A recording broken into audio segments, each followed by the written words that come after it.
আজি হিমন্ত বিশ্ব শৰ্মাৰ জীৱনৰ আটাইতকৈ ডাঙৰ দীঘল যিটো প্ৰেছ মিট সেই প্ৰেছ মিট চালোঁ।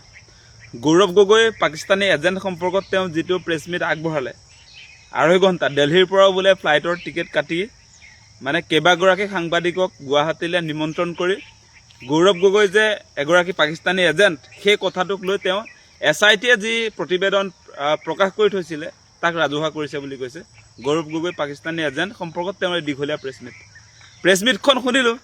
এই প্ৰেছ মিটটোত একেই জুবিনদাৰ চাৰ্জশ্বিটখনত যে একো মাল মতং নাছিলে, এতিয়া গৌৰৱ গগৈ এগেইনষ্টত যিবিলাক কথা বতৰা আমি দেখিছোঁ সঁচাকৈ কল্পনাৰ ভিত্তিত কেইটামান কথা কোৱা নিচিনাই পাইছোঁ, আৰু তাত একো মাল মতং আমি বিচাৰি পোৱা নাই। যদি গৌৰৱ গগৈ পাকিস্তানী এজেণ্ট লগে লগে গৌৰৱ গগৈ গ্ৰেপ্তাৰ কৰিব লাগে, হয়নে নহয় কওক সেই কথাটো আপোনালোকে? মানে গৌৰৱ গগৈ যদি চোৰাংচোৱা, গৌৰৱ গগৈ যদি ভাৰতৰ গোপন তথ্য পাকিস্তান বহিৰাষ্ট্ৰ এখনক যদি যোগান ধৰিছে, তেওঁক গ্ৰেপ্তাৰ কৰিব লাগে নে নাই? গ্ৰেপ্তাৰো নকৰে। এনেই আপোনাৰ সেই ছেপ্টেম্বৰতে বোলে গৌৰৱ গগৈ পাকিস্তানী এজেণ্ট বুলি যিটো প্ৰতিবেদন প্ৰস্তুত কৰিছিলে, সেইটো আজি 5 মাহ 6 মাহ অতিক্ৰম কৰিছে। গৌৰৱ গগৈ যদিহে আমাৰ ভাৰতৰ শত্ৰু পাকিস্তানী এজেণ্ট, তেনেহ'লে তেওঁক জেল পঠিয়াব লাগে নে সংবাদমেল দিব লাগে? সংবাদমেল দিছে ঠিকে আছে, ৰাইজে জনাৰ প্ৰয়োজন আছে, ৰাইজক জনাইছে, কিন্তু লগে লগে সংবাদমেলখন শেষ হোৱাৰ লগে লগে গৌৰৱ গগৈ জেলত যাব লাগে। সেই কাম নকৰে এতিয়া মুখ্যমন্ত্ৰীয়ে। এতিয়া মুখ্যমন্ত্ৰীয়ে সেই দায়িত্ব নলয়। গৌৰৱ গগৈক গ্ৰেপ্তাৰ কৰিব লাগে সেই কথা তেওঁ নকয়। এতিয়া জাতিৰ শত্ৰুক, ভাৰতৰ শত্ৰুক, ভাৰতৰ ৰাষ্ট্ৰৰ বিৰুদ্ধে কৰা ষড়যন্ত্ৰৰ কাৰণে গৌৰৱ গগৈক জেলত নপঠিয়াই এনেকৈ সংবাদমেল পাতি চিঞৰ বাখৰ লগাই থাকিলে সেইটো কোনোবাই বিশ্বাস কৰিব নেকি?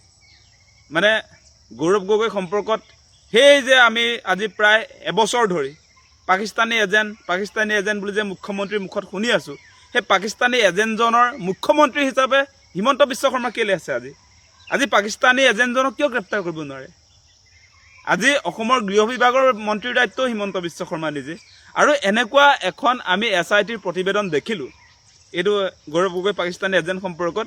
সেই তদন্ত প্ৰক্ৰিয়াটোত, SITৰ তদন্ত প্ৰক্ৰিয়াটোত পাকিস্তানত মানে গৌৰৱ গগৈ থকা মেলা, ভাৰতৰ চোৰাংচোৱাগিৰি কৰা সেই গোটেই কথা বতৰাবিলাক সম্পৰ্কত, সেইবিলাক কথা বতৰা আজিলৈকে এদিনো SITয়ে গৌৰৱ গগৈৰ লগত সোধপোছ কৰা আমি দেখা নাই। এগৰাকী অভিযুক্ত ৰাষ্ট্ৰদ্ৰোহী গৌৰৱ গগৈ আৰু SIT যি আপোনাৰ অসম পুলিচৰ নেতৃত্বত, মুখ্যমন্ত্ৰীৰ নেতৃত্বত যি SIT গঠন কৰিলে, সেই SITয়ে আজিৰ দিনটোলৈকে, আজি মুখ্যমন্ত্ৰী হিমন্ত বিশ্ব শৰ্মাই ইতিহাসৰ আটাইতকৈ দীঘলীয়া সংবাদমেল পতা সময়ছোৱালৈকে SITয়ে গৌৰৱ গগৈ সোধপোছ কৰা আমি দেখা নাই। সেইটো কি আচলতে? সেই কথাটো আপোনালোকে বিবেচনা কৰক। যেতিয়া কাৰোবাৰ বিৰুদ্ধে অভিযোগ আহে, কোনোবা যদি আপোনাৰ ৰাষ্ট্ৰদ্ৰোহী কাজত লিপ্ত হৈছে, সেই মানুহজনক জেৰা নকৰাকৈ এখন SIT প্ৰস্তুত হৈ যায়। আৰু এতিয়া অসমৰ বহুত ডাঙৰ ডাঙৰ জাতীয় সংগঠনৰ নেতৃত্বই গৌৰৱ গগৈক ক্লেৰিফিকেশ্যন দিব লাগে বুলি কৈ আছে। ক্লেৰিফিকেশ্যন আমাক নালাগে, গৌৰৱ গগৈ গ্ৰেপ্তাৰটোহে লাগে। গৌৰৱ গগৈয়ে ভাৰতৰ বিৰুদ্ধে ষড়যন্ত্ৰ যদি কৰিছে, যদি গৌৰৱ গগৈ পাকিস্তানী এজেঞ্চিৰ লগত মিলি ভাৰতৰ গোপনীয়তা যদি তাত শ্বেয়াৰ কৰিছে, তেনেহ'লে গৌৰৱ গগৈ জেলত থাকিব লাগে। গৌৰৱ গগৈৰ বিৰুদ্ধে যিবিলাক এলিগেশ্যন আনিছে, সেই এলিগেশ্যনবিলাক যদি সঁচা, তেনেহ'লে গৌৰৱ গগৈ জেলত থাকিব লাগে। এনেকৈ গৌৰৱ গগৈ এই গোটেই SITৰ প্ৰতিবেদন সম্পৰ্কত এতিয়া ৰাজহুৱা কৰি আছে। ৰাজহুৱা কৰিলে ঠিকে আছে, কিন্তু এইটো যেতিয়া দিল্লীলৈ পঠিয়াই দিছে, তাৰ পাছত কি থাকিলে? দিল্লীলৈ পঠিয়াই দিছে মানে মাল নাই কাৰণে এতিয়া আপোনাৰ দিল্লীলৈ পঠিয়াই দিছে।